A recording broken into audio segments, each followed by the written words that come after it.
Sebelum ceritanya dimulai, silahkan tulis di kolom komentar dari daerah mana saja teman-teman yang menonton cerita ini.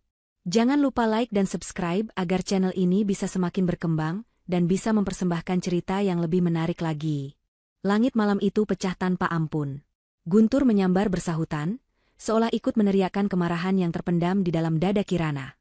Hujan turun sederas air bah, mencambuk atap rumah dan jendela dengan brutal, menciptakan musik latar yang sempurna untuk sebuah tragedi. Di dalam rumah yang seharusnya menjadi tempatnya bernaung, Kirana justru merasakan dingin yang lebih menusuk daripada angin malam di luar. Dingin itu merambat dari tatapan mata dua orang yang paling ia percaya di dunia ini. Suaminya, Yusuf, dan ibu mertuanya, Ibu Marwati. Perut Kirana yang membunci 7 bulan terasa mengeras, bukan hanya karena kontraksi palsu, tetapi karena cengkeraman ketakutan dan kepedihan yang melilit hatinya. Ia berdiri di ambang pintu yang terbuka lebar, membiarkan tempias hujan membasahi ujung gamis sederhananya. Di hadapannya, Ibu Marwati berdiri berkacak pinggang, wajahnya yang dipoles riasan tebal kini terlihat bengis dan penuh kebencian. Setiap kata yang keluar dari mulutnya adalah belati yang mengiris langsung ke jantung Kirana. "Pergi kamu dari sini, wanita miskin. Pergi." Suara Ibu Marwati melengking tinggi, mengalahkan raungan badai di luar. "Aku tidak sudi punya menantu sepertimu. Tidak sederajat. Kamu hanya membawa sial bagi keluarga kami." Kirana mencoba menahan tubuhnya yang gemetar. Satu tangannya memegangi perut besarnya, sebuah refleks untuk melindungi calon anaknya dari kekejaman dunia yang baru saja menamparnya. Matanya yang sembab beralih pada Yusuf, suaminya, pria yang beberapa tahun lalu berjanji akan selalu melindunginya. Ia mencari secercah pembelaan, sepotong belas kasihan, atau setidaknya penjelasan di mata suaminya. Namun yang ia temukan hanyalah kekosongan. Yusuf berdiri di belakang ibunya, diam 1000 bahasa, wajahnya pucat dan pandangannya dialihkan ke lantai yang dingin. Pria itu bahkan tidak berani menatap mata istrinya sendiri. "Mas Yusuf," bisik Kirana, suaranya parau dan nyaris hilang ditelan suara hujan. "Kenapa, Mas? Apa salahku?" Bukan Yusuf yang menjawab, melainkan Ibu Marwati yang meludah ke samping dengan jijik. "Salahmu? Salahmu adalah terlahir miskin. Kamu pikir anakku, Yusuf, pantas mendapatkan istri gembel sepertimu? Aku sudah menyiapkan istri baru untuknya. Wanita terhormat, kaya raya, bukan sepertimu yang hanya bisa menumpang hidup." Dada Kirana terasa seperti dihantam palu godam. Istri baru. Jadi ini alasannya. Selama ini, kecurigaannya tentang Yusuf yang sering pulang larut malam, tentang aroma parfum wanita yang samar-samar menempel di bajunya, tentang panggilan telepon yang selalu ia terima diam-diam, semuanya terjawab sudah. Hatinya hancur berkeping-keping. Pengkhianatan ini terasa 1000 kali lebih menyakitkan daripada hinaan tentang kemiskinannya. Ia menatap Yusuf sekali lagi, memohon dengan sisa-sisa kekuatannya. "Itu tidak benar, kan, Mas? Katakan pada ibu kalau itu tidak benar. Ini anakmu, Mas. Anak kita." Kirana mengusap perutnya, air mata kini mengalir deras, menyatu dengan air hujan yang membasahi pipinya. Yusuf akhirnya mengangkat wajahnya, namun tatapannya dingin dan tak berperasaan. "Ibu benar, Kirana. Maafkan aku. Aku tidak bisa melawan keinginan ibu. Wanita itu, dia bisa memberikan masa depan yang lebih baik untukku." Setiap kata dari mulut Yusuf adalah paku yang ditancapkan ke dalam peti mati pernikahan mereka. Tidak ada lagi harapan. Tidak ada lagi cinta. Yang tersisa hanyalah pengkhianatan yang telanjang dan kejam. Kirana merasa dunianya runtuh. Pria yang ia cintai dengan segenap jiwa, pria yang menjadi ayah dari anak yang dikandungnya, ternyata adalah seorang pengecut yang rela menjual cinta dan keluarga demi harta. "Jadi semua ini sudah kalian rencanakan di belakangku?" tanya Kirana dengan suara bergetar menahan isak. "Kalian menungguku hamil besar untuk menyingkirkanku seperti ini? Jangan banyak bicara lagi. Cepat keluar."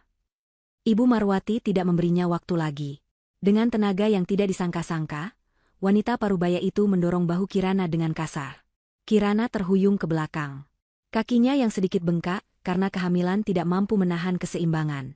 Ia jatuh tersungkur di teras yang licin, tangannya berusaha menahan perutnya agar tidak terbentur lantai. Rasa sakit menjalar di pinggangnya, namun rasa sakit di hatinya jauh lebih parah. Ia menatap nanar ke dalam rumah, ke arah dua orang yang tega menghancurkan hidupnya. Hujan deras mengguyur tubuhnya tanpa ampun, membuatnya basah kuyup dalam hitungan detik. Pakaiannya yang tipis menempel di kulit, memperlihatkan siluet perutnya yang besar. Dingin mulai merasuk hingga ke tulang. Ibu Marwati menatapnya dengan senyum kemenangan yang bengis. Pergi. Dan jangan pernah kembali lagi. Bawa anak haram itu bersamamu. Setelah melontarkan kalimat terakhir yang mematikan itu, Ibu Marwati membanting pintu dengan keras. Suara debuman pintu itu seolah menjadi penanda akhir dari segalanya. Kirana ditinggalkan sendirian dalam kegelapan malam, di tengah badai yang mengamuk, dengan hati yang hancur dan janin yang terus bergerak di dalam rahimnya, seolah ikut merasakan kepedihan ibunya. Ia mencoba bangkit, namun tubuhnya terasa lemas. Keputusasaan hampir menelannya bulat-bulat. Siapa yang bisa ia mintai tolong? Ia sebatang kara di kota ini, setidaknya begitulah yang Yusuf dan ibu mertuanya tahu. Ia terduduk di jalanan aspal yang dingin, membiarkan air hujan membasuh air matanya. Untuk sesaat, ia merasa ingin menyerah. Namun, sebuah tendangan lembut dari dalam perutnya menyadarkannya. Ia tidak sendirian. Ia memiliki amanah yang harus ia jaga. Demi anaknya, ia harus kuat. Demi buah hatinya, ia harus bangkit dari neraka ini. Dengan sisa tenaga yang ia miliki, Kirana merogoh saku gamisnya yang basah. Tangannya yang gemetar berhasil menemukan ponsel lamanya yang terbungkus plastik. Layarnya masih menyala. Dengan pandangan yang mengabur karena air mata, jarinya menekan satu nomor panggilan cepat yang sudah lama tidak ia gunakan. Nomor darurat, nomor terakhir yang akan ia hubungi jika seluruh dunia runtuh.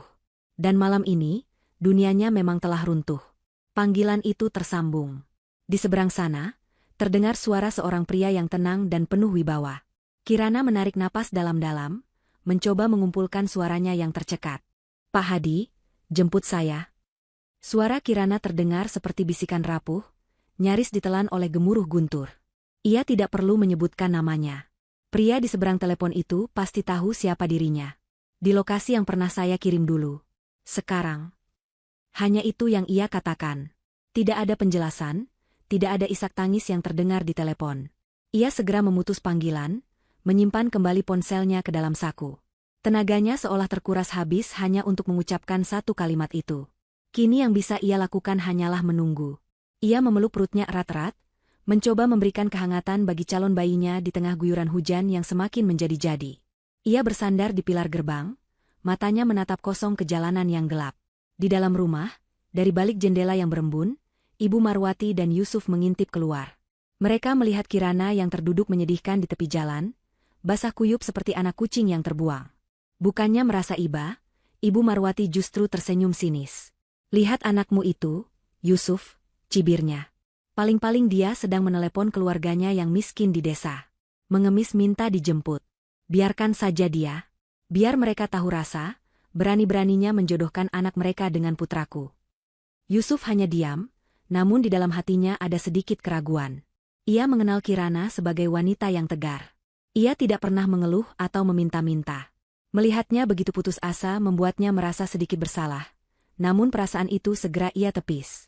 Ibunya benar. Ini demi masa depannya. Pernikahan dengan Kirana adalah sebuah kesalahan. Ia harus memperbaikinya. 5 menit berlalu seperti keabadian. Hujan masih turun dengan intensitas yang sama. Kirana masih di posisi yang sama, menanti dalam diam. Ibu Marwati mulai bosan. Sudahlah. Ayo kita tidur. Biarkan saja dia membusuk di luar sana.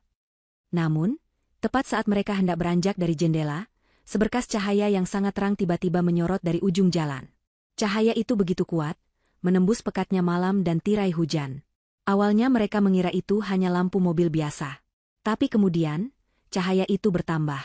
2, 3, 4, serangkaian lampu mobil mewah yang menyilaukan mata.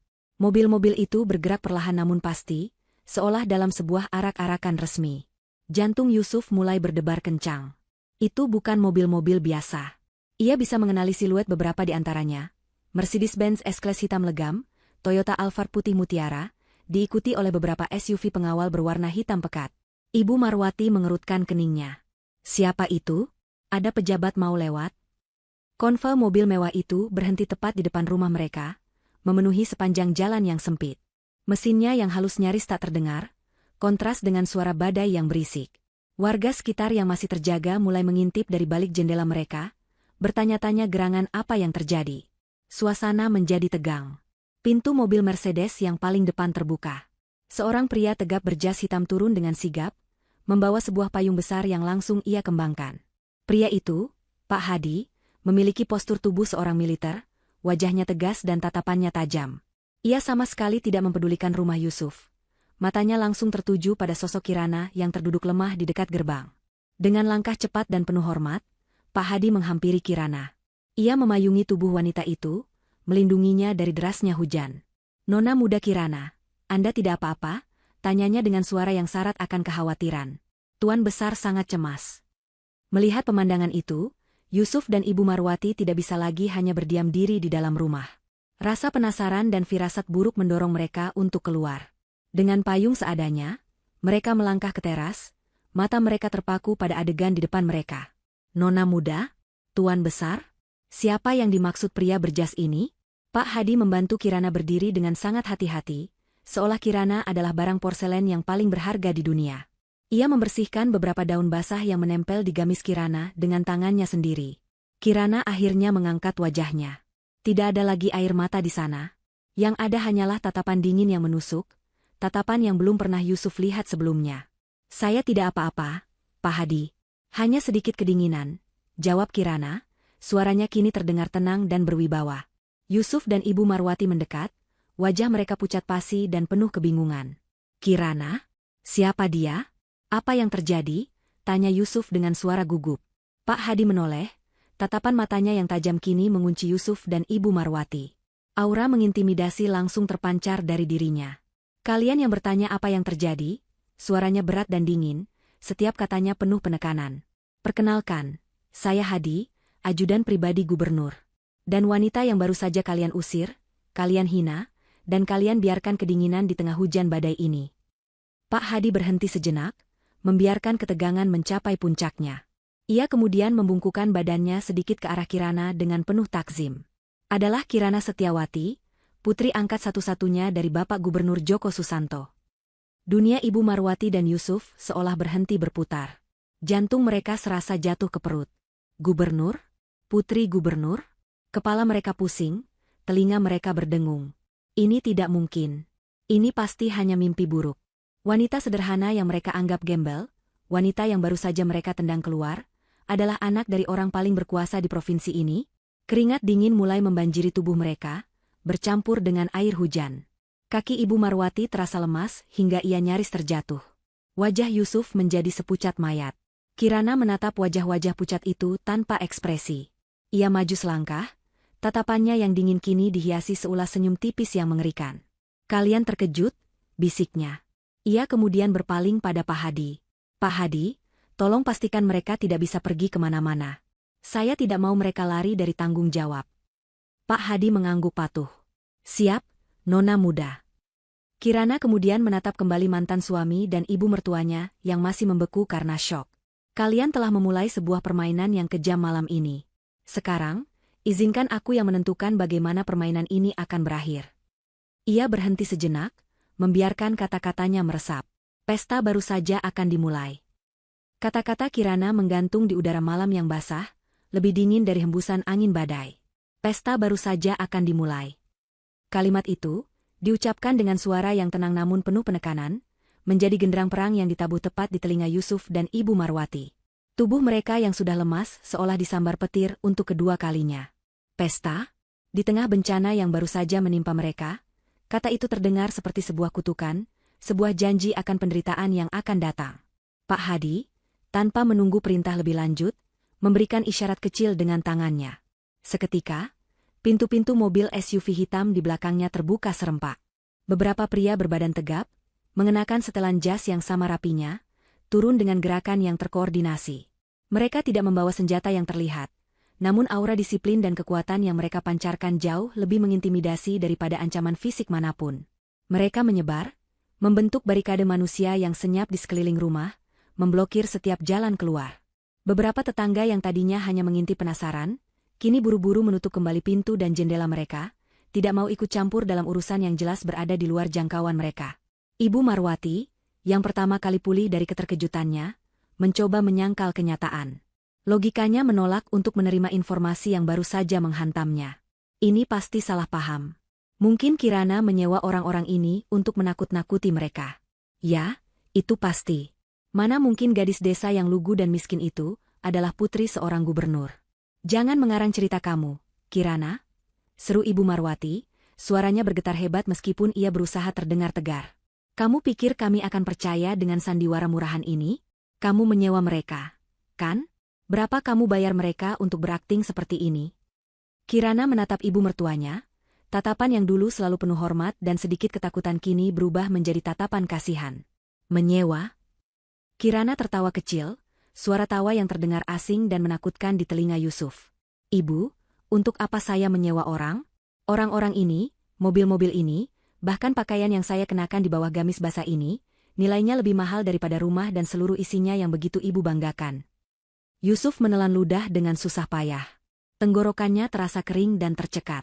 Ia mencoba mencari jejak kebohongan di wajah Kirana, tetapi tidak ada. Yang ada hanyalah keyakinan yang absolut. Ia teringat kembali semua kejanggalan yang selama ini ia abaikan. Kirana tidak pernah meminta uang lebih. Kirana tidak pernah tertarik dengan perhiasan atau barang mewah yang ia lihat di mal. Kirana selalu terlihat lebih cerdas dan berwawasan luas daripada yang ia tunjukkan. Dulu, Yusuf menganggapnya sebagai sifat hemat dan kepribadian yang sederhana. Sekarang, ia sadar bahwa itu semua karena Kirana tidak pernah membutuhkan apapun darinya. Ia sudah memiliki segalanya. Kirana, sayang, ini tidak mungkin, gagap Yusuf, mencoba mengambil langkah mendekat. Kalau memang benar, kenapa kamu tidak pernah bilang? Kenapa kamu menyembunyikan semua ini dariku? Pak Hadi secara refleks menggeser tubuhnya sedikit, menghalangi langkah Yusuf, sebuah gerakan protektif yang menunjukkan posisi Kirana yang tak tersentuh. Kirana menatap suaminya dengan sorot mata yang paling menyakitkan, kekecewaan total. Kenapa aku tidak pernah bilang? Mas, aku ingin tahu rasanya dicintai apa adanya. Aku ingin membangun keluarga dengan pria yang tulus menerimaku sebagai Kirana, bukan sebagai putri gubernur. Aku memberimu kesempatan itu. Dan lihat apa yang kamu lakukan dengan kesempatan itu. Suara Kirana kembali melembut, namun kelembutan itu justru terasa lebih menusuk. Kamu membuangnya ke jalanan, bersama dengan anakmu sendiri, di tengah malam yang paling gelap. Kamu menukarnya dengan janji kekayaan dari wanita lain. Setiap kata adalah tamparan bagi Yusuf. Ia tidak bisa membantah. Semua itu adalah kebenaran yang memalukan. Ia telah gagal total, bukan hanya sebagai suami, tetapi juga sebagai manusia. Keserakahan dan sifat pengecutnya telah membutakannya dari berlian yang selama ini ia genggam. Tidak, aku hanya, Yusuf mencoba mencari alasan, tetapi otaknya buntu. Tidak ada pembenaran yang bisa ia berikan atas perbuatannya. Cukup, potong Kirana dengan tegas. Ia tidak ingin mendengar lagi alasan apapun. Hatinya sudah mati rasa untuk pria itu. Ia berbalik dan berjalan menuju mobil Mercedes yang pintunya sudah dibukakan oleh salah seorang pengawal. Ia berhenti sejenak di samping mobil, lalu menoleh ke belakang untuk terakhir kalinya. Pandangannya menyapu pekarangan rumah yang becek, teras yang kotor, dan ket dinding yang mulai mengelupas di beberapa bagian. Rumah yang selama ini menjadi saksi bisu penderitaannya. Dulu, aku selalu berpikir rumah ini cukup nyaman, ujar Kirana, suaranya terdengar jelas di tengah rintik hujan yang mulai mereda. Tapi sekarang setelah aku melihatnya lagi, aku baru sadar. Rumah ini, bahkan tidak lebih besar dari garasi mobil di rumah ayahku. Ucapan itu adalah pukulan telak terakhir. Hinaan yang menyerang langsung ke inti dari harga diri Ibu Marwati dan Yusuf, yaitu status dan materi. Mereka selalu merasa superior karena memiliki rumah itu, sementara Kirana hanyalah menantu yang menumpang. Kini, superioritas itu direnggut dan diinjak-injak hingga tak bersisa. Kirana, tanpa sepatah kata lagi, masuk ke dalam mobil. Interiornya yang mewah menyala sejenak, memperlihatkan kemewahan yang kontras dengan suasana malam itu. Pintu mobil ditutup dengan pelan namun mantap. Pak Hadi memberikan anggukan terakhir kepada anak buahnya sebelum masuk ke kursi penumpang depan. Satu persatu, mesin mobil dinyalakan kembali. Konvoi mobil mewah itu mulai bergerak perlahan, berbalik arah, dan meninggalkan jalan sempit itu. Cahaya lampu belakang mereka yang berwarna merah perlahan menjauh, dan akhirnya menghilang di telan kegelapan, meninggalkan keheningan yang memekakkan telinga. Yusuf dan Ibu Marwati masih berdiri mematung di teras, basah kuyup, gemetar, dan hampa. Hujan kini hanya tinggal gerimis kecil, seolah badai di langit telah usai bersamaan dengan perginya Kirana. Namun bagi mereka berdua, badai yang sesungguhnya baru saja datang.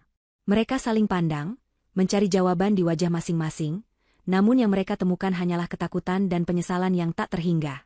Malam itu, mereka tidak hanya kehilangan seorang istri dan menantu. Mereka telah menyulut api kemarahan dari seorang gubernur, dan mereka sadar, mereka akan terbakar habis di dalamnya. Matahari pagi terbit dengan malu-malu, sinarnya yang pucat mencoba menembus sisa-sisa awan badai semalam. Namun di dalam rumah Yusuf, suasana terasa lebih kelam dan dingin daripada malam sebelumnya. Tidak ada yang bisa tidur. Yusuf dan Ibu Marwati menghabiskan sisa malam dengan duduk di ruang tamu dalam keheningan yang mencekam. Sesekali diselingi isak tangis tertahan dari Ibu Marwati dan helaan napas berat dari Yusuf. Wajah mereka bengkak dan kuyu. Realitas dari bencana yang mereka ciptakan sendiri mulai meresap perlahan, terasa seperti racun yang menggerogoti jiwa. Ini semua salahmu. Akhirnya Ibu Marwati memecah keheningan, suaranya serak dan penuh tuduhan. Ia menunjuk wajah putranya dengan jari gemetar. Kalau saja kamu tidak membawa pulang perempuan ular itu, semua ini tidak akan terjadi. Kamu yang membawanya masuk ke dalam keluarga kita. Yusuf, yang semalaman merasa bersalah, kini tersulut amarah. Aku, ibu yang sejak awal menghinanya. Ibu yang memaksaku untuk menceraikannya dan menjodohkanku dengan wanita lain. Ibu yang menendangnya keluar tadi malam. Jangan salahkan aku atas keserakahan ibu. Perdebatan sengit itu tidak menghasilkan apa-apa selain rasa sakit dan keputusasaan yang semakin dalam. Mereka berdua tahu, menyalahkan satu sama lain tidak akan mengubah apapun. Fondasi dunia mereka sudah retak, dan mereka hanya bisa menunggu kapan bangunan itu akan runtuh menimpa kepala mereka. Dalam penyangkalannya yang putus asa, Yusuf memutuskan untuk melakukan rutinitas normal. Ia mandi, mengenakan kemeja kerjanya, dan bersiap-siap berangkat ke kantor. Ia berpegang pada harapan tipis bahwa semua kejadian semalam hanyalah gertakan sambal dari Kirana. Mungkin Kirana hanya ingin memberi mereka pelajaran. Mungkin besok semua akan kembali normal. Namun, perasaan ganjil mulai menyergapnya begitu ia tiba di lobi kantornya. Beberapa rekan kerja yang biasanya menyapanya dengan ramah kini, hanya melewatinya dengan tatapan aneh dan canggung. Mereka berbisik-bisik di belakangnya. Yusuf mencoba mengabaikannya dan berjalan cepat menuju mejanya. Belum sempat ia menyalakan komputernya, telepon di mejanya berdering. Suara resepsionis terdengar kaku dan formal. "Selamat pagi, Pak Yusuf.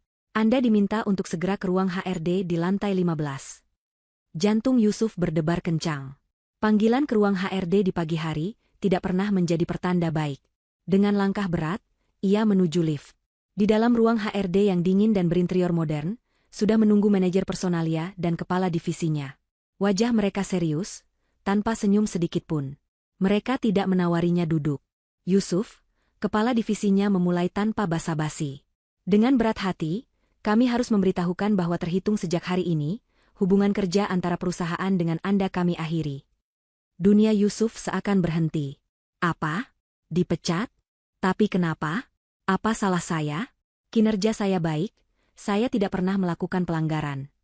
Manajer personalia meletakkan sebuah amplop tebal di atas meja. Ini surat pemberhentian beserta kompensasi Anda. Keputusan ini datang dari Dewan Direksi. Alasannya adalah restrukturisasi dan efisiensi perusahaan. Yusuf tahu itu adalah kebohongan. Restrukturisasi? Hanya saya yang dipecat? Ini tidak adil. Serunya, suaranya mulai meninggi. Kepala divisinya menatapnya dengan tatapan yang menyeratkan sedikit simpati, namun juga ketakutan. "Dengar, Yusuf," ujarnya dengan suara pelan. "Saya tidak bisa mengatakan banyak. Anggap saja ini bukan karena kinerjamu. Ada beberapa pihak yang tidak nyaman dengan keberadaanmu di sini. Saya sarankan kamu terima saja keputusan ini, dan jangan membuat masalah." Pihak yang tidak nyaman. Dua kata itu menggema di kepala Yusuf. Ia langsung tahu siapa yang dimaksud. Ini adalah tangan pertama dari Gubernur Joko Susanto. Kekuasaan ayah Kirana benar-benar nyata dan bekerja dengan sangat cepat. Yusuf keluar dari ruangan itu dengan lunglai, membawa amplop pemecatannya. Ia berjalan melewati rekan-rekannya seperti seorang pesakitan, tatapan mereka seolah menjadi hakim yang tak bersuara. Ia telah kehilangan pekerjaannya, sumber kebanggaannya, hanya dalam waktu kurang dari 12 jam setelah ia membiarkan istrinya diusir. Sementara itu di rumah, Ibu Marwati juga sedang merasakan dunianya hancur. Setelah pertengkarannya dengan Yusuf, ia mencoba mencari peneguhan dari lingkaran sosialnya. Status sosial adalah segalanya bagi Ibu Marwati. Ia meraih ponselnya dan menelepon sahabat terdekatnya di kelompok arisan, seorang istri pengusaha kaya. "Halo, Jeng? Aduh, semalam di sini ada drama, Jeng. Nanti aku share." "Maaf, Marwati," suara di seberang telepon memotongnya dengan dingin. Aku sedang sibuk sekali hari ini. Banyak urusan. Nanti saja telepon lagi. Klik. Panggilan ditutup. Ibu Marwati tertegun. Tidak biasanya sahabatnya bersikap sedingin itu. Ia mencoba menelepon anggota arisan yang lain. Hasilnya sama. Ada yang mengaku sedang di luar negeri, ada yang bilang sedang sakit, ada yang bahkan langsung menolak panggilannya. Dalam waktu setengah jam, Ibu Marwati menyadari bahwa ia telah dikucilkan. Dinding tak kasat mata telah dibangun di sekelilingnya. Puncaknya adalah ketika telepon dari keluarga calon istri baru Yusuf berdering. Kali ini, yang menelepon adalah ayah dari wanita itu, seorang pengusaha terpandang. Ibu Marwati, suara pria itu terdengar berat dan penuh amarah. Saya hanya ingin memberitahu Anda secara langsung, jangan pernah lagi menghubungi keluarga saya. Rencana perjodohan itu batal. Saya tidak sudi berbesanan dengan keluarga bodoh yang mencari penyakit dengan mengusik keluarga gubernur. Kalian benar-benar sudah gila. Telepon itu pun dibanting. Ibu Marwati terkulai lemas di sofa, ponselnya terlepas dari genggamannya. Reputasinya, status sosialnya, semua yang ia bangun selama bertahun-tahun, hancur lebur menjadi debu. Ketika Yusuf tiba di rumah dengan wajah muram dan kabar pemecatannya, mereka berdua hanya bisa terduduk diam dalam keputusasaan. Mereka telah kehilangan pekerjaan dan status sosial. Apalagi yang bisa lebih buruk? Jawabannya datang sore itu, diantar oleh seorang kurir berseragam resmi. Sebuah amplop coklat tebal dengan kop surat pemerintah provinsi. Tangan Yusuf gemetar saat membukanya. Di dalamnya ada beberapa lembar dokumen hukum. Isinya adalah pemberitahuan resmi mengenai pembukaan kembali penyelidikan atas status kepemilikan tanah tempat rumah mereka berdiri. Disebutkan ada indikasi kuat penyerobotan lahan milik pemerintah daerah yang terjadi puluhan tahun lalu. Seluruh aset yang terkait dengan properti itu dibekukan hingga penyelidikan selesai. Rumah itu, satu-satunya harta paling berharga yang mereka miliki, simbol dari status keluarga mereka, kini terancam akan disita. Mereka akan menjadi tunawisma. Sama seperti apa yang mereka lakukan pada Kirana malam sebelumnya. Saat itu, Yusuf dan Ibu Marwati akhirnya mengerti sepenuhnya. Ini bukanlah sekadar gertakan atau pelajaran. Ini adalah sebuah penghancuran yang sistematis. Kirana dan ayahnya tidak akan berhenti sampai mereka kehilangan segalanya. Fondasi hidup mereka tidak hanya retak, tetapi telah runtuh berkeping-keping. Dan mereka terperangkap di bawah runtuhannya, tanpa ada jalan untuk keluar. Jauh dari rumah kecil yang kini dipenuhi aura keputusasaan, Kirana terbangun di sebuah kamar yang besarnya hampir setara dengan seluruh luas rumah Yusuf. Sinar matahari pagi yang hangat menyelinap masuk melalui celah gorden sutra tebal, menerangi ruangan yang didominasi warna krem dan emas lembut. Udara terasa sejuk dari pendingin ruangan, dan aroma bunga lili segar menguar dari vas kristal di sudut ruangan. Ini adalah kamarnya, tempat ia tumbuh dewasa, sebuah sangkar emas yang pernah ia tinggalkan demi sebuah ilusi cinta yang sederhana. Semalam, setelah tiba di kediaman gubernur, ia langsung diperiksa oleh dokter pribadi keluarga. Kelelahan, stres, dan kedinginan di tengah hujan sempat membuat tekanan darahnya naik dan perutnya mengencang. Sebuah pertanda yang cukup mengkhawatirkan bagi kehamilan di trimester ketiga. Namun, setelah mendapat perawatan, istirahat di tempat tidur yang nyaman, dan kehangatan selimut tebal, kondisinya dan sang bayi kembali stabil. Ia mengusap perutnya dengan lembut, merasakan gerakan kecil dari dalam sana. Anaknya baik-baik saja. Hanya itu yang terpenting saat ini. Pintu kamarnya diketuk pelan sebelum terbuka. Sosok pria tinggi tegap berusia akhir 50-an masuk dengan langkah hati-hati. Wajahnya yang tegas, yang seringkali tampak serius di layar televisi dan surat kabar, kini dipenuhi oleh gurat kekhawatiran dan kelembutan. Itulah Gubernur Djoko Susanto, pria yang telah membesarkannya, ayahnya. Kirana, kamu sudah bangun, nak? Sapanya dengan suara berat yang penuh kehangatan. Ia duduk di tepi tempat tidur, tangannya yang besar dan kokoh menggenggam jemari Kirana yang terasa dingin. Kirana tersenyum tipis. Sudah, ayah. Ayah tidak perlu khawatir, aku dan bayinya baik-baik saja. Tatapan Djoko Susanto menyapu wajah putrinya. Kantung mata yang sedikit menghitam dan sisa-sisa kesedihan yang belum sepenuhnya hilang dari sorot matanya tidak bisa menipunya. Hatinya terasa sakit, diiris oleh campuran antara lega, sedih, dan amarah yang membara. Lega karena Kirana akhirnya kembali dengan selamat ke sisinya. Sedih melihat luka yang begitu dalam di hati putri satu-satunya. Dan marah, sebuah amarah yang begitu besar hingga ia merasa bisa membakar seluruh dunia, kepada orang-orang yang berani menyakiti hartanya yang paling berharga. Ayah sudah dengar semuanya dari Hadi, ujar Djoko Susanto, nadanya berubah menjadi lebih serius. Dia menceritakan bagaimana mereka memperlakukanmu. Menendangmu keluar saat kamu sedang hamil besar, di tengah malam, di bawah guyuran hujan badai. Setiap kata ia ucapkan dengan penekanan, seolah ia sedang merasakan kembali setiap detik penderitaan putrinya. Ayah gagal, Kirana. Ayah gagal melindungimu. Bukan salah ayah, sahut Kirana cepat, menggelengkan kepalanya. Ini pilihanku. Aku yang ingin mencoba hidup mandiri. Aku yang dibutakan oleh cinta. Aku yang salah. Cinta tidak seharusnya menyakitimu seperti ini, balas Djoko Susanto tegas. Ia berdiri dan berjalan ke arah jendela, menyingkap gorden tebal itu sedikit. Pandangannya menerawang ke taman luas di luar, namun pikirannya melayang jauh ke masa lalu. Dulu sekali, di teras sebuah rumah sederhana, ayah berjanji pada dua orang sahabat terbaik ayah. Ayah berjanji pada almarhum ayah dan ibumu, bahwa ayah akan selalu menjagamu. Bahwa ayah tidak akan pernah membiarkan air mata kesedihan jatuh di pipimu. Ia berbalik menatap Kirana, matanya berkaca-kaca. Semalam, ayah telah mengingkari janji itu. Mereka, keluarga parasit itu, telah membuat ayah menjadi seorang pembohong di hadapan sahabat-sahabat ayah yang sudah tenang di surga. Dan itu, suaranya bergetar karena amarah yang ditahan, adalah dosa yang tidak akan pernah ayah maafkan.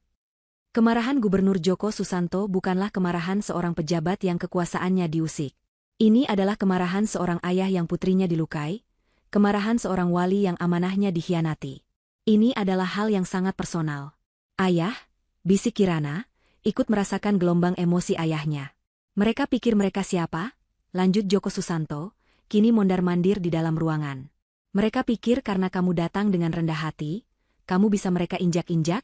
Mereka pikir karena kamu tidak memamerkan siapa dirimu, kamu tidak punya siapa-siapa? Mereka akan belajar. Mereka akan belajar dengan cara yang paling sulit, bahwa setiap tetes air matamu akan mereka bayar dengan penderitaan seumur hidup. Pagi itu juga, setelah memastikan Kirana sarapan dan meminum vitaminnya, Gubernur Djoko Susanto memanggil Pak Hadi dan tim kuasa hukum terbaiknya ke ruang kerjanya. Ruangan itu kedap suara, diisi rak-rak buku tinggi dan sebuah meja kayu jati yang kokoh. Di sana, wajah kebapakan yang lembut telah hilang, digantikan oleh wajah seorang pemimpin yang dingin dan penuh perhitungan. Saya mau kalian periksa semua catatan keuangan keluarga itu, perintahnya kepada tim hukum. Dari mana sumber kekayaan mereka? Apakah ada jejak bisnis ilegal dari almarhum suami Ibu Marwati? Apakah ada penggelapan pajak? Cari semuanya. Gali sampai ke akar-akarnya. Saya mau setiap rupiah yang mereka miliki yang berasal dari cara yang tidak benar, dirampas oleh negara. Lalu ia beralih ke Pak Hadi. Hadi, perusahaan tempat Yusuf bekerja. Saya tahu siapa pemiliknya. Hubungi dia. Katakan padanya saya tidak ingin melihat wajah Yusuf di kota ini lagi. Dan lingkaran sosial istrinya, pastikan semua orang tahu betapa busuknya keluarga itu. Biarkan mereka merasakan bagaimana rasanya dikucilkan dan diasingkan. Dan yang terakhir, Djoko Susanto menatap peta properti kota yang terpajang di dinding. Ia menunjuk sebuah titik. Rumah mereka. Saya ingat ada sengketa lama mengenai lahan itu. Buka kembali kasusnya. Gunakan semua jalur hukum yang ada. Saya tidak mau mereka punya tempat untuk berlindung. Mereka membuat putriku kehilangan rumahnya, maka mereka juga harus merasakan bagaimana rasanya menjadi tunawisma. Perintah-perintah itu diberikan dengan tenang, tanpa emosi yang meledak-ledak.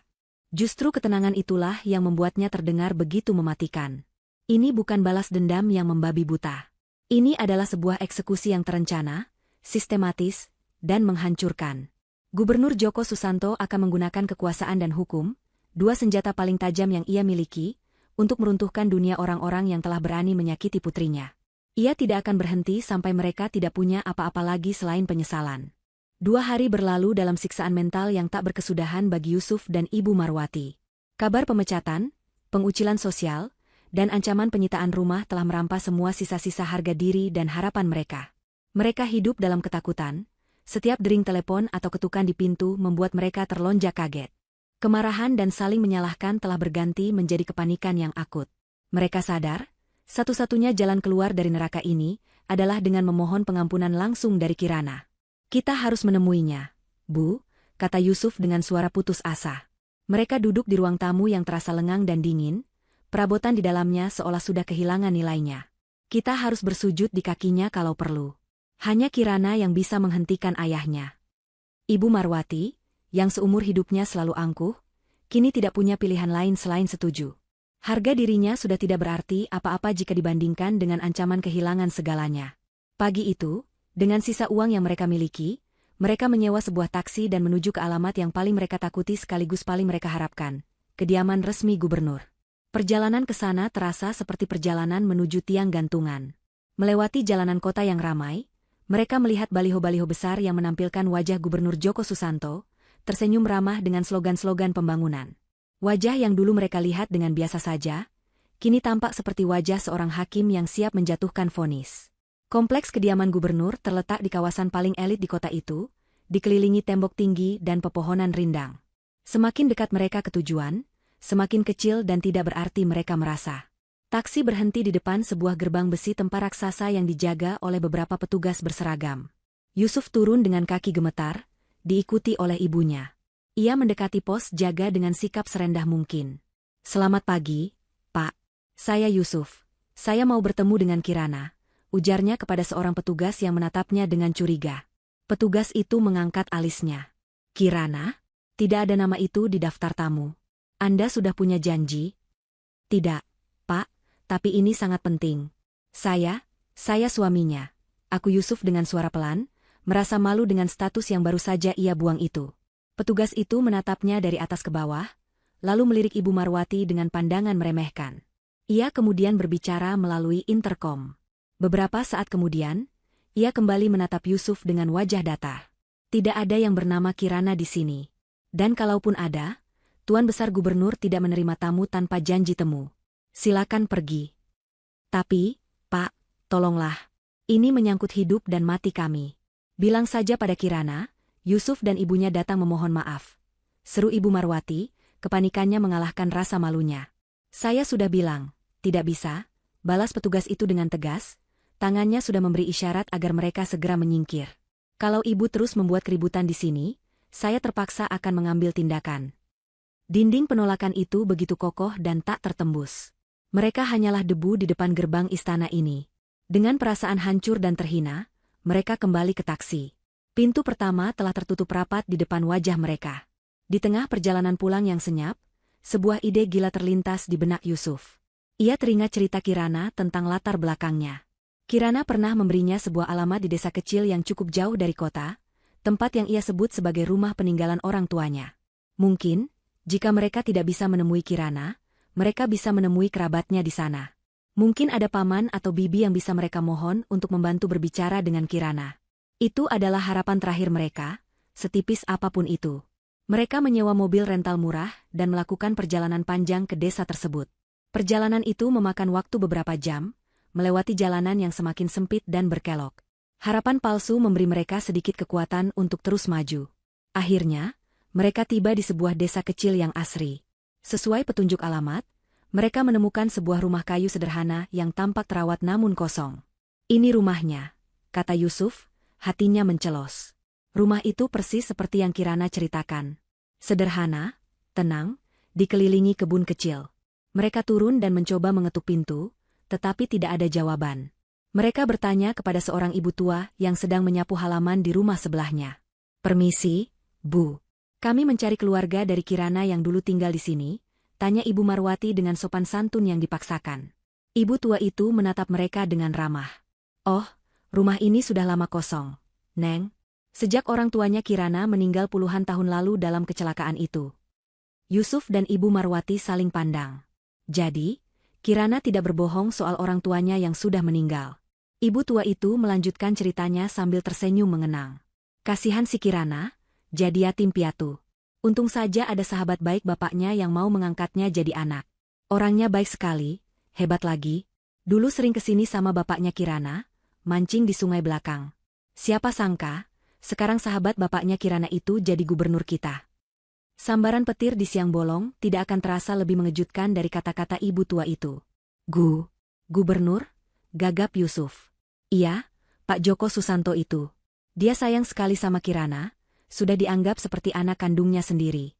Kirana itu beruntung sekali," kata ibu itu dengan tulus, tidak menyadari dampak dari ucapannya. Saat itulah, semua kepingan puzzle yang selama ini tercecer di benak Yusuf dan Ibu Marwati menyatu dengan sempurna, membentuk sebuah gambaran kebenaran yang mengerikan. Kirana tidak pernah berbohong. Ia memang yatim piatu. Ia memang berasal dari desa ini. Dan ia memang dibesarkan oleh seseorang. Seseorang yang kebetulan adalah orang paling berkuasa di provinsi itu. Mereka tidak ditipu oleh kebohongan Kirana. Mereka telah menipu diri mereka sendiri dengan kesombongan dan prasangka mereka. Yusuf dan Ibu Marwati berdiri mematung di depan rumah kayu yang sunyi itu, di bawah terik matahari. Angin desa yang sepau-sepau kini terasa membakar kulit. Mereka telah sampai di ujung jalan buntu. Tidak ada lagi kerabat yang bisa dimohon. Tidak ada lagi pintu yang bisa diketuk. Semua pintu telah tertutup rapat, dan kuncinya telah mereka buang sendiri ke dalam jurang kebodohan mereka. Harapan terakhir mereka pun musnah, digantikan oleh penyesalan abadi yang akan menghantui sisa hidup mereka. Minggu-minggu berikutnya berlalu seperti dalam gerak lambat. Setiap detiknya dipenuhi oleh racun kecemasan dan keputusasaan. Yusuf dan Ibu Marwati hidup seperti tahanan di dalam rumah mereka sendiri. Rumah yang sebentar lagi mungkin bukan lagi milik mereka. Surat penyelidikan tanah itu tergantung di atas kepala mereka seperti pedang Damocles. Sebuah pengingat konstan akan nasib yang menanti. Mereka tidak berani keluar jika tidak terpaksa. Tatapan para tetangga terasa seperti ribuan jarum, dan bisik-bisik mereka terdengar lebih keras dari guntur di telinga Ibu Marwati. Mereka pikir penderitaan itu sudah mencapai puncaknya. Namun mereka salah. Suatu pagi, Yusuf menyalakan ponselnya untuk membaca berita, sebuah kebiasaan lama yang sulit dihilangkan. Di halaman depan sebuah portal berita lokal yang paling populer, sebuah judul berita utama langsung menarik perhatiannya, membuat darahnya terasa membeku. Kisah pilu wanita hamil diusir suami demi harta, latar belakang keluarga jadi sorotan. Jantung Yusuf serasa berhenti berdetak. Dengan jari gemetar, ia membuka tautan berita itu. Tidak ada nama yang disebutkan. Tidak ada alamat yang ditulis. Namun setiap detail yang tertulis di sana adalah potret mengerikan dari malam terkutuk itu. Artikel itu ditulis dengan gaya narasi yang sangat simpatik terhadap sang istri. Diceritakan bagaimana seorang istri yang tengah mengandung tua, di tengah malam yang diguyur hujan badai, diusir secara kejam oleh suami dan ibu mertuanya. Alasannya? Karena sang istri dianggap miskin, dan sang suami telah dijodohkan dengan wanita lain yang lebih kaya. Artikel itu melukiskan dengan gamblang penderitaan sang istri yang tersungkur di jalanan, basah kuyup dan sendirian.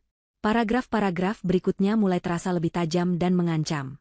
Sang penulis berita, dengan sumber anonim yang disebutnya, sangat terpercaya, mengisyaratkan bahwa sang suami dan ibu mertua telah melakukan kesalahan terbesar dalam hidup mereka. Disebutkan bahwa wanita yang mereka hina itu ternyata memiliki koneksi dengan orang yang sangat penting dan berpengaruh di provinsi ini. Artikel itu juga menyinggung tentang perjodohan baru sang suami yang gagal total, karena keluarga pihak wanita menyadari bahwa mereka nyaris terjerat dalam masalah dengan pihak yang tidak bisa mereka lawan. Yusuf membaca setiap kata dengan napas tertahan. Ini adalah serangan di level yang berbeda. Ini bukan lagi sekadar pemecatan atau ancaman hukum.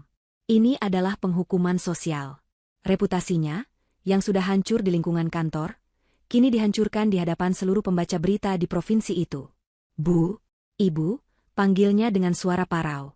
Ibu Marwati datang mendekat, dan bersama-sama mereka membaca ulang artikel itu di layar ponsel yang kecil.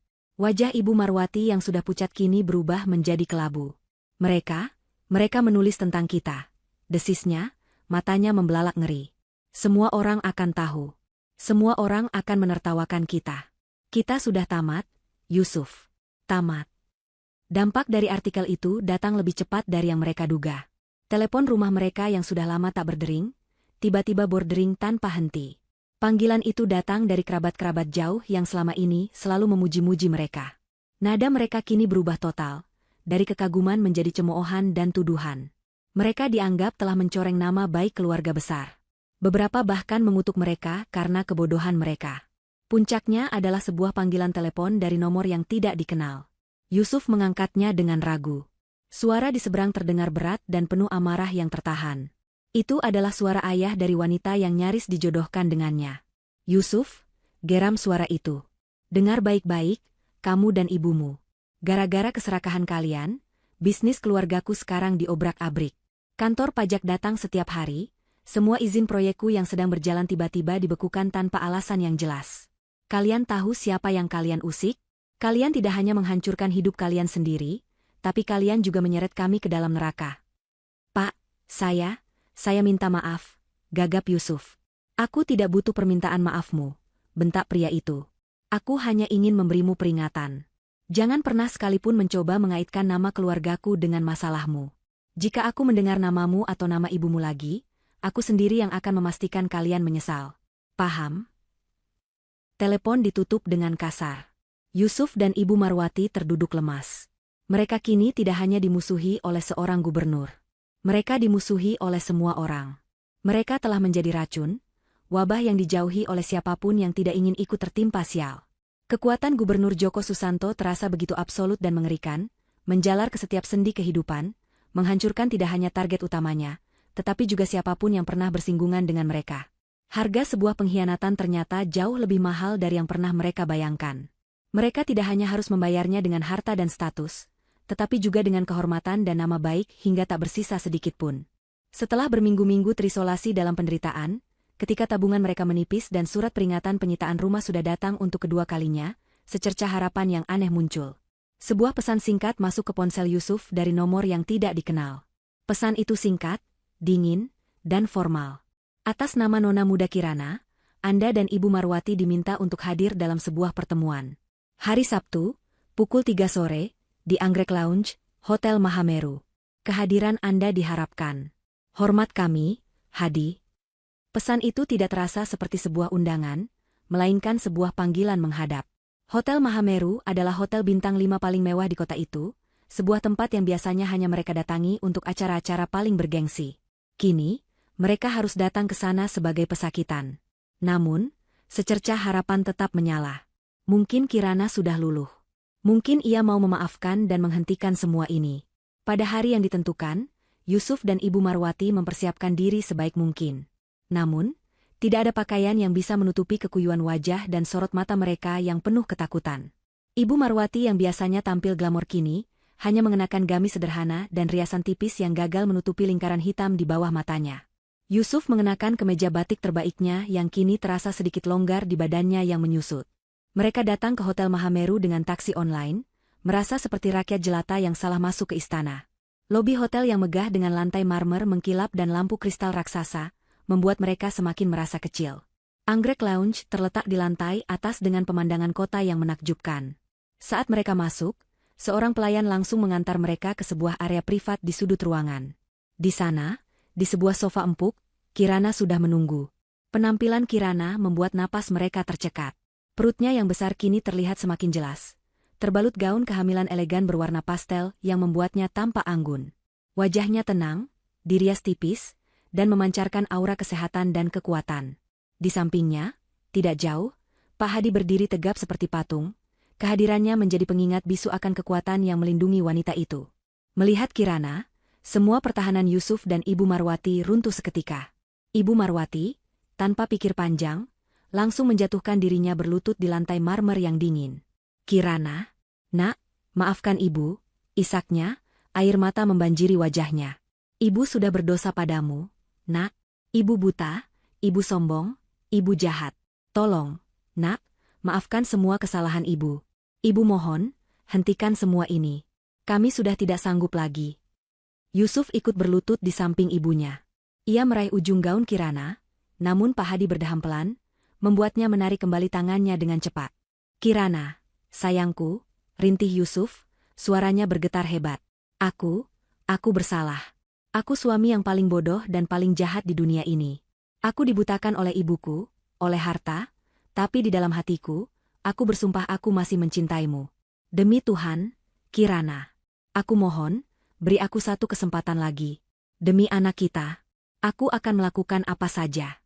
Aku akan menjadi budakmu seumur hidupku, asalkan kamu mau memaafkanku. Mereka berdua menangis terseduh-seduh, menumpahkan semua penyesalan dan keputusasaan mereka di lantai lounge yang mewah itu. Beberapa pengunjung di kejauhan melirik dengan penasaran. Kirana menatap pemandangan di hadapannya dengan tenang. Ia tidak menunjukkan ekspresi marah, benci, atau bahkan iba. Wajahnya datar, seolah ia sedang menyaksikan sebuah pertunjukan drama yang sudah ia tahu akhir ceritanya. Ia membiarkan mereka menyelesaikan tangisan dan permohonan mereka. Ketika isak tangis mereka mulai mereda, barulah ia angkat bicara. Suaranya lembut, namun setiap katanya terasa tajam dan menusuk. Berdirilah, perintahnya dengan tenang. Kalian mempermalukan diri kalian sendiri. Dengan gemetar, Yusuf dan Ibu Marwati bangkit dan duduk di kursi di hadapan Kirana. Aku sudah mendengar semua permintaan maaf kalian, lanjut Kirana, matanya menatap lurus ke arah Yusuf. Aku juga sudah mendengar pengakuan cintamu, Mas. Tapi izinkan aku bertanya, di mana semua kata-kata ini saat aku tersungkur di jalanan basah malam itu? Di mana cintamu saat ibumu menendangku? Di mana penyesalanmu saat kau membiarkan pintu ditutup di depan wajahku? Yusuf tidak bisa menjawab. Mulutnya terkunci. Penyesalan kalian tidak ada harganya di mataku, kata Kirana, kini menatap Ibu Marwati. Karena penyesalan itu lahir dari penderitaan kalian, bukan dari penderitaanku. Kalian menyesal karena kalian kehilangan pekerjaan, kehilangan status, dan akan kehilangan rumah. Kalian tidak menyesal karena telah menyakiti hatiku. Jika ayahku bukan seorang gubernur, apakah kalian akan datang berlutut seperti ini hari ini? Pertanyaan itu menampar mereka dengan keras. Mereka tahu jawabannya. Tentu saja tidak. Aku setuju bertemu hari ini bukan untuk mendengar permintaan maaf kalian, lanjut Kirana. Aku bertemu untuk memberikan penutupan. Agar kalian berhenti berharap. Pernikahan kita sudah selesai, Mas Yusuf. Rasa hormatku pada ibu juga sudah mati sejak malam itu. Tapi anak kita, potong Yusuf, mencoba memainkan kartu terakhirnya. Dia anakku, jawab Kirana tegas. Dan aku akan memastikan dia tumbuh tanpa pernah mengenal kebencian dan keserakahan yang ada dalam darah ayah dan neneknya. Setelah mengucapkan kalimat terakhir yang mematikan itu, Kirana memberikan sebuah isyarat kecil dengan tangannya ke arah pintu masuk lounge. Seketika, seorang pria berjas rapi lainnya yang sedari tadi menunggu di sana, berjalan mendekati meja mereka. Di tangannya, ia membawa sebuah amplop dokumen berwarna coklat yang tebal. Pria itu meletakkan amplop tersebut di atas meja, tepat di hadapan Yusuf, lalu membungkuk hormat kepada Kirana sebelum melangkah mundur. Yusuf dan Ibu Marwati menatap amplop itu dengan tatapan ngeri. Itu bukan surat perdamaian. Bentuknya terlalu resmi, terlalu dingin. Jantung mereka berdebar kencang, menanti vonis terakhir yang akan dijatuhkan kepada mereka. Keheningan di lounge mewah itu terasa berat, hanya dipecah oleh suara napas Yusuf yang tersengal-sengal. Matanya terpaku pada amplop coklat tebal di atas meja, seolah amplop itu adalah seekor ular berbisa yang siap mematuknya. Ibu Marwati menatap amplop itu dengan ketakutan yang sama, tangannya mencengkeram lengan putranya erat-erat. Setelah beberapa saat yang terasa seperti selamanya, dengan tangan yang gemetar hebat hingga nyaris tak terkendali, Yusuf meraih amplop itu. Segelnya yang resmi terasa dingin di ujung jarinya. Ia membukanya dengan perlahan. Di dalamnya bukan hanya selembar, melainkan setumpuk kertas yang dijilid rapi. Lembar paling atas adalah sebuah surat pengantar dari sebuah firma hukum ternama di ibu kota, firma hukum yang sama yang sering disewa oleh pemerintah provinsi untuk kasus-kasus besar. Jantung Yusuf serasa diremas. Ini bukan lagi urusan pribadi, ini sudah menjadi mesin hukum yang bergerak. Lembar pertama yang ia baca membuat matanya membelalak. Judulnya tertulis dengan huruf tebal yang tegas, Surat Gugatan Cerai. Di bawahnya, tertera namanya sebagai pihak tergugat dan nama Kirana Setiawati sebagai pihak penggugat. Yusuf membaca poin-poin alasan gugatan dengan napas tercekat. Kekerasan dalam rumah tangga secara psikis, penelantaran istri dalam keadaan hamil, persekongkolan dengan pihak ketiga untuk mengakhiri pernikahan, dan perselingkuhan. Semua dosa-dosanya terpapar di sana dalam bahasa hukum yang dingin dan tak terbantahkan. Firma hukum itu jelas tidak main-main. Mereka telah mengumpulkan bukti, mungkin dari kesaksian para tetangga, atau bahkan rekaman percakapan teleponnya dengan wanita selingkuhannya. Jika surat gugatan cerai itu adalah sebuah pukulan, maka dokumen berikutnya adalah sebuah tusukan langsung ke jantungnya. Tuntutan hak asuh anak sepenuhnya. Dokumen itu menjelaskan dengan detail bahwa Kirana menuntut hak asuh tunggal dan absolut atas anak yang dikandungnya. Tuntutan itu didasari oleh ketidaklayakan Yusuf sebagai seorang ayah, dibuktikan dengan tindakannya yang secara sadar membiarkan istrinya yang hamil besar diusir dari rumah dan membahayakan keselamatan janin. Yang paling mematikan adalah klausa di bagian akhir. Pihak penggugat menuntut agar pihak tergugat tidak diberikan hak kunjung atau hak untuk bertemu dengan anak tersebut, hingga sang anak mencapai usia dewasa dan dapat memutuskan sendiri. Dokumen itu secara efektif sedang menghapus keberadaannya dari kehidupan anaknya sendiri. Anaknya, darah dagingnya, akan tumbuh tanpa pernah memanggilnya ayah. Air mata panas mulai menggenang di mata Yusuf. Bukan air mata penyesalan, melainkan air mata kekalahan. Ia merasa seperti seluruh identitasnya sebagai seorang pria dan calon ayah dicabut paksa dari dirinya. Ibu Marwati mengintip dari balik bahunya, dan ketika ia membaca bagian tentang hak asuh anak, ia terpekik pelan. Cucunya, Satu-satunya penerus nama keluarga, akan hilang darinya selamanya. Namun, mimpi buruk itu belum berakhir. Dokumen ketiga adalah yang paling menghancurkan dari semuanya. Gugatan perdata atas kerugian moral dan material. Kali ini, nama tergugat bukan hanya Yusuf, tetapi juga Ibu Marwati. Kirana, melalui kuasa hukumnya, menuntut ganti rugi atas penderitaan fisik dan mental yang ia alami.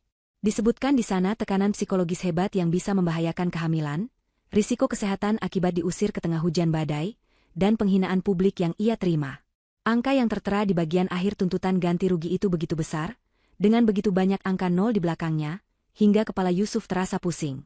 Jumlah itu lebih dari cukup untuk membeli 10 rumah, seperti yang sedang mereka tinggali. Bahkan jika mereka berhasil memenangkan sengketa tanah dengan pemerintah, bahkan jika mereka menjual semua yang mereka miliki, mereka tidak akan pernah bisa membayar 1/10 dari jumlah itu. Mereka tidak hanya akan menjadi miskin. Mereka akan terjerat utang seumur hidup. Yusuf dan Ibu Marwati menatap tumpukan kertas itu dengan pandangan kosong. Itu bukan lagi sekadar surat. Itu adalah vonis mati bagi masa depan mereka. Kenapa, Kirana? Kenapa kau lakukan ini pada kami? Desis Ibu Marwati, suaranya parau penuh kebencian. Setelah semua penderitaan ini, kau masih ingin menghancurkan kami sampai tak bersisa. Kirana menatap mereka untuk terakhir kalinya. Wajahnya tetap tenang, seolah semua ini tidak memengaruhinya sama sekali. Ini bukan tentang balas dendam, Bu. Ini tentang keadilan, jawabnya dengan suara yang mantap. Ini tentang memastikan bahwa anakku akan memiliki masa depan yang aman, damai, dan jauh dari pengaruh beracun kalian. Uang ganti rugi itu, anggap saja sebagai dana jaminan untuk pendidikannya, dana yang tidak akan pernah bisa diberikan oleh ayahnya yang tidak bertanggung jawab. Ia kemudian menatap Yusuf. Kau lebih memilih harta daripada aku dan anakmu. Maka sekarang, nikmatilah sisa hidupmu dengan kehilangan ketiganya. Dengan itu, Kirana menganggap semuanya telah selesai. Ia memberi isyarat kepada Pak Hadi. Dengan sigap, Pak Hadi membantunya berdiri dari sofa. Kirana tidak menoleh ke belakang lagi. Ia berjalan dengan langkah yang anggun dan mantap melintasi lounge, meninggalkan mantan suami dan ibu mertuanya yang terduduk membisu di antara puing-puing kehidupan mereka. Setiap langkahnya terasa ringan, seolah beban berat yang selama ini ia pikul di pundaknya telah terlepas. Ia berjalan menuju awal yang baru. Ketika ia melangkah keluar dari lobi hotel yang sejuk dan menghirup udara sore kota Semarang yang hangat, sebuah sensasi aneh menjalar di perutnya. Perutnya mengeras dengan hebat, lebih kuat dari kontraksi manapun yang pernah ia rasakan sebelumnya. Ia berhenti melangkah, satu tangannya refleks memegangi perutnya yang besar sambil menarik napas dalam-dalam. Pak Hadi yang berjalan di sampingnya langsung menyadarinya. "Nona muda, Anda baik-baik saja?" tanyanya cemas. Kirana tersenyum tipis di antara ringisannya. "Sepertinya, ada yang sudah tidak sabar untuk memulai hidup baru bersama ibunya," jawabnya. Saat itu juga, Pak Hadi tidak membuang waktu. Dengan kesigapan seorang ajudan terlatih, ia langsung memberi perintah. Salah satu mobil langsung merapat ke lobi. Kirana dibantu masuk dengan hati-hati. Tidak ada kepanikan, hanya efisiensi yang tenang. Perjalanan menuju rumah sakit terbaik di kota itu dimulai. Di dalam mobil, di tengah rasa sakit yang datang bergelombang, Kirana menatap keluar jendela. Ia telah menutup satu babak paling menyakitkan dalam hidupnya. Dan tepat di saat yang bersamaan, babak baru yang paling membahagiakan akan segera dimulai. 1 tahun berlalu. Waktu berjalan seperti sungai yang tenang, membawa kehidupan Kirana ke muara kebahagiaan yang tidak pernah ia bayangkan sebelumnya. Ia telah melahirkan seorang putra yang tampan dan sehat, yang ia beri nama Banyu. Sebuah nama yang berarti air, pengingat bahwa dari badai tergelap sekalipun, kehidupan baru yang jernih bisa muncul. Banyu adalah pusat dunianya, sumber tawa dan kebahagiaan yang tak ada habisnya di kediaman gubernur. Gubernur Joko Susanto adalah seorang kakek yang paling memanjakan cucunya. Di sela-sela kesibukannya sebagai pemimpin provinsi, ia selalu meluangkan waktu untuk bermain bersama Banyu, mengajarinya kata-kata pertama, dan menggendongnya dengan penuh kebanggaan. Melihat tawa putrinya dan celoteh cucunya adalah bayaran terindah atas semua kerja kerasnya. Kirana sendiri tidak hanya menjadi seorang ibu. Dengan dukungan penuh dari ayahnya, ia menemukan tujuan hidup yang baru. Ia mendirikan sebuah yayasan bernama Pelita Harapan Kirana, sebuah lembaga yang berfokus membantu para ibu tunggal dan wanita korban kekerasan dalam rumah tangga.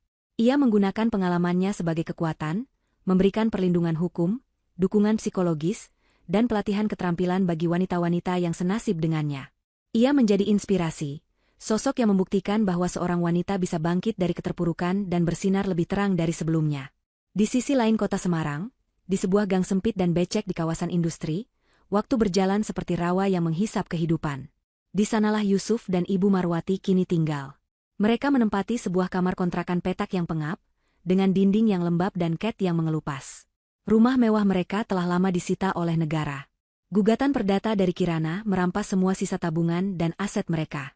Mereka benar-benar jatuh miskin. Lebih miskin dari status yang dulu selalu mereka hinakan pada Kirana. Ibu Marwati, wanita yang dulu selalu tampil dengan perhiasan berkilauan dan tas bermerek, kini menghabiskan hari-harinya di depan sebuah wajan besar berisi minyak panas. Ia menjual gorengan di depan gang untuk menyambung hidup. Wajahnya yang dulu terawat kini penuh dengan keriput kepahitan, tangannya kasar dan melepuh karena panasnya minyak. Setiap hari ia mengutuk nasibnya, mengutuk Kirana, dan mengutuk kebodohannya sendiri. Yusuf bekerja sebagai buruh kuli angkut di sebuah pelabuhan. Pekerjaan yang mengandalkan otot, pekerjaan yang dulu tidak akan pernah terlintas dalam benaknya. Setiap hari ia mengangkat beban-beban berat di bawah terik matahari, keringat membasahi tubuhnya yang kini kurus dan legam. Upahnya hanya cukup untuk membayar sewa kontrakan dan makan seadanya. Punggungnya terasa sakit setiap malam, namun rasa sakit di hatinya jauh lebih parah. Penderitaan terbesar mereka bukanlah kemiskinan. Penderitaan terbesar mereka adalah ingatan. Setiap malam, mereka dihantui oleh bayangan Kirana, bayangan perutnya yang buncit, dan bayangan konvoi mobil mewah yang datang menjemputnya. Mereka dihantui oleh kata-kata, pesta baru saja akan dimulai. Kini mereka sadar, pesta itu tidak pernah berakhir bagi mereka. Suatu sore, Yusuf sedang beristirahat setelah seharian bekerja. Ia duduk di trotoar yang kotor di dekat alun-alun kota, memakan sebungkus nasi kucing dengan lahap. Matanya menatap kosong ke seberang jalan, ke sebuah layar videotron raksasa yang terpasang di gedung tinggi. Tiba-tiba, layar itu menampilkan sebuah segmen berita lokal. Berita itu meliput acara peresmian rumah aman baru dari Yayasan Pelita Harapan Kirana. Napas Yusuf tercekat. Di layar besar itu, terpampang wajah Kirana. Ia tampak begitu cantik, anggun, dan berwibawa saat memberikan pidato. Di sampingnya berdiri Gubernur Joko Susanto yang menatapnya dengan bangga. Dan di gendongan sang gubernur, ada seorang anak laki-laki yang montok dan menggemaskan, tertawa riang. Banyu. Anaknya. Yusuf terpaku. Ia melihat putranya, darah dagingnya, untuk pertama kalinya melalui layar raksasa di pusat kota. Ia melihat betapa bahagianya anak itu, betapa dicintainya ia oleh kakek dan ibunya. Ia melihat kehidupan mewah dan penuh kasih sayang yang seharusnya menjadi miliknya juga. Ia melihat semua yang telah ia buang. Kehangatan keluarga, cinta seorang istri, tawa seorang anak, dan kemewahan yang selalu ia dambakan. Semuanya ada di sana, di layar itu, begitu dekat namun tak akan pernah bisa ia sentuh. Ponsel butut di sakunya bergetar. Sebuah pesan dari ibunya, uang sewa sudah jatuh tempo. Jangan lupa pulang bawa uang. Yusuf tidak membalas. Ia hanya terus menatap layar. Nasi di tangannya sudah tidak terasa lagi. Yang terasa hanyalah kehampaan yang begitu luas di dalam dadanya. Itulah karmanya. Bukan kemiskinan, bukan kerja kasar, bukan pula cemoohan orang. Karmanya adalah penyesalan abadi. Setiap hari, seumur sisa hidupnya, ia akan dihantui oleh bayangan kebahagiaan yang telah ia hancurkan dengan tangannya sendiri. Dan itu adalah sebuah hukuman yang jauh lebih kejam daripada penjara manapun. 7 tahun telah berlalu sejak badai di malam terkutuk itu. 7 tahun adalah waktu yang cukup lama untuk menyembuhkan luka, membangun kembali kehidupan, dan memanen buah dari benih yang telah ditanam. Bagi Kirana, 7 tahun itu adalah sebuah perjalanan menuju cahaya. Bagi Yusuf dan Ibu Marwati, 7 tahun itu adalah sebuah pembenaman abadi ke dalam kegelapan. Kehidupan di kediaman gubernur kini berpusat pada seorang anak laki-laki berusia 7 tahun yang cerdas dan penuh tawa bernama Banyu.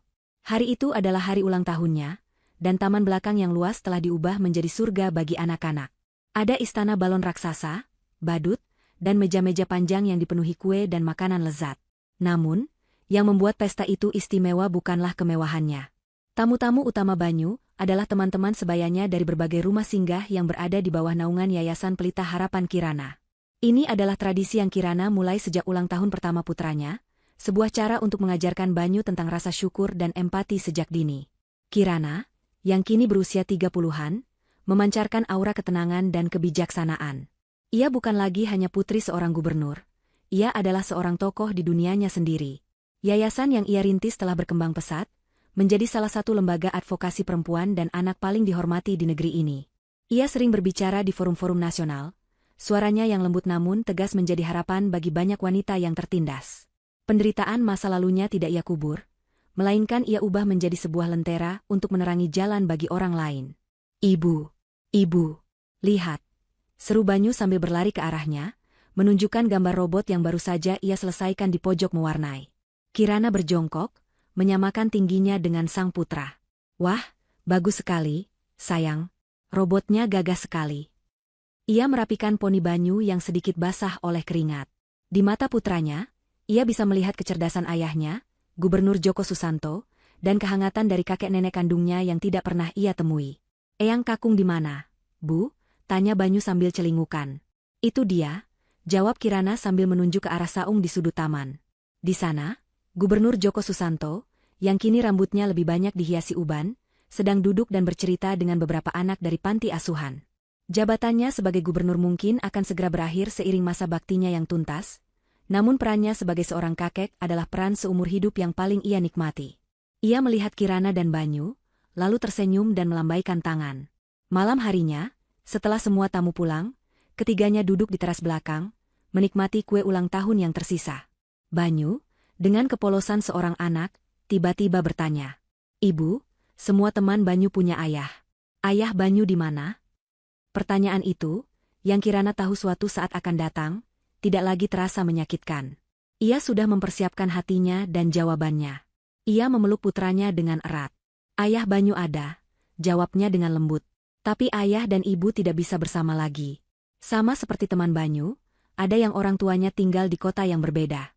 Yang paling penting, Banyu harus tahu kalau ibu dan Eyang Kakung sangat-sangat menyayangi Banyu.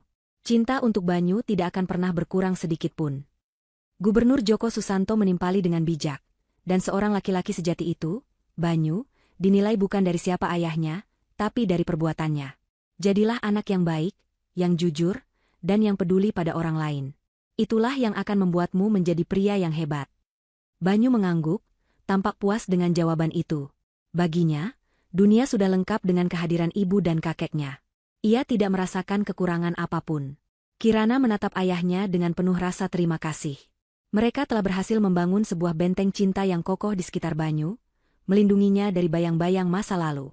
Sementara itu, di sebuah sudut kota Semarang yang terlupakan oleh pembangunan dan kemewahan, waktu seolah berhenti berputar. Di dalam kamar kontrakan yang sama, yang kini terasa semakin sempit dan pengap, Yusuf dan Ibu Marwati menjalani sisa hidup mereka. 7 tahun tidak membawa perubahan apapun selain menambah keriput di wajah mereka, dan memperdalam rasa sakit di jiwa mereka. Ibu Marwati kini lebih sering terbaring di atas tikar tipisnya. Penyakit rematik dan tekanan darah tinggi menggerogoti tubuhnya yang dulu bugar. Ia tidak lagi menjual gorengan. Tenaganya sudah habis. Hari-harinya diisi dengan keluhan tentang rasa sakit, tentang betapa tidak adilnya hidup, dan sesekali, tatapan kosong ke arah dinding yang kusam. Kebenciannya pada Kirana telah berevolusi menjadi sebuah penyesalan pasif yang melumpuhkan. Yusuf adalah satu-satunya tulang punggung. Usianya belum genap 40 tahun, namun punggungnya sudah sering terasa nyeri dan tenaganya cepat terkuras. Pekerjaannya sebagai kuli angkut telah membentuk otot di lengannya, tetapi juga telah merenggut cahaya dari matanya. Setiap pagi ia berangkat sebelum matahari terbit, dan pulang setelah matahari terbenam, membawa upah harian yang hanya cukup untuk membeli beras, lauk seadanya, dan obat-obatan murah untuk ibunya. Tidak ada lagi percakapan di antara mereka, hanya keheningan yang berat atau pertengkaran kecil karena masalah uang. Mereka adalah dua orang asing yang terikat oleh kesalahan yang sama, terpenjara dalam sel penyesalan yang mereka bangun sendiri. Terkadang, di tengah malam, Yusuf akan mengeluarkan sebuah potongan koran lama yang sudah lecek dari dompetnya. Potongan berita tentang peresmian pertama yayasan milik Kirana. Ia akan menatap foto Kirana yang tersenyum di koran itu, bertanya-tanya pada dirinya sendiri, bagaimana jika dulu ia memilih jalan yang berbeda. Suatu hari Minggu yang cerah, pemerintah kota mengadakan sebuah festival rakyat di lapangan Pancasila, Simpang 5. Yayasan Pelita Harapan Kirana menjadi salah satu sponsor utama, mendirikan tenda besar untuk kegiatan anak-anak. Kirana, tentu saja, hadir bersama Banyu. Secara kebetulan, Yusuf mendapatkan pekerjaan sebagai tenaga kebersihan lepas untuk acara itu, bertugas memunguti sampah dan membersihkan area. Ia mengenakan seragam oranye kusam dan topi, wajahnya tertutup masker, membuatnya menjadi salah satu dari ratusan pekerja tak berwajah di tengah keramaian. Dari kejauhan, ia bisa melihat tenda yayasan itu.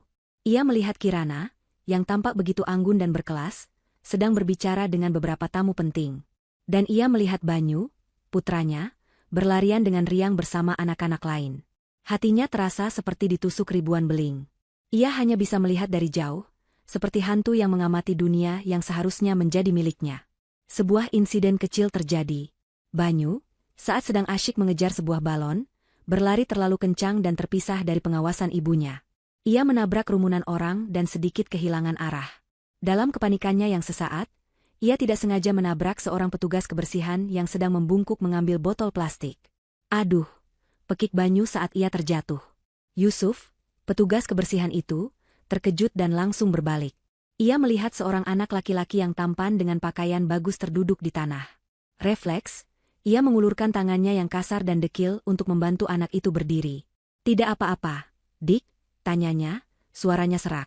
Banyu mendongak. Ia menatap wajah pria di hadapannya yang sebagian tertutup topi dan masker. Ia adalah anak yang sopan. Tidak apa-apa. Maaf, Pak. Banyu tidak sengaja, ujarnya sambil membersihkan celananya. Saat itulah Yusuf menatap mata anak itu. Mata yang sama persis seperti mata Kirana. Bentuk wajahnya, senyumnya yang sedikit malu, ada jejak dirinya di sana. Jantungnya berhenti berdetak. Darah di tubuhnya terasa dingin. Ini dia. Ini putranya. Anaknya ada di sini, di hadapannya. Ia memanggil dirinya sendiri Banyu. Mulut Yusuf terbuka, tetapi tidak ada suara yang keluar. Apa yang harus ia katakan? Aku ayahmu? Kalimat itu terasa begitu absurd dan mustahil. Lidahnya keluh, otaknya kosong. Ia hanya bisa menatap sosok kecil di hadapannya dengan tatapan yang campur aduk antara rindu, sakit, dan kehancuran. Banyu, sayang. Sebuah suara merdu memanggil dari kejauhan. Kirana, dengan wajah cemas, berlari menghampiri. Ia langsung memeluk putranya, memeriksa apakah ada yang terluka. Kamu tidak apa-apa kan, Nak? Jangan lari-lari jauh dari ibu. Tidak apa-apa, Bu. Tadi Banyu jatuh. Terus dibantu sama bapak ini, jawab Banyu sambil menunjuk ke arah Yusuf. Kirana menoleh ke arah petugas kebersihan itu. Pandangannya hanya sekilas, sebuah tatapan terima kasih yang sopan namun berjarak yang biasa ia berikan kepada orang asing. Ia sama sekali tidak mengenali pria di balik seragam oranye yang kotor dan wajah yang kuyu itu.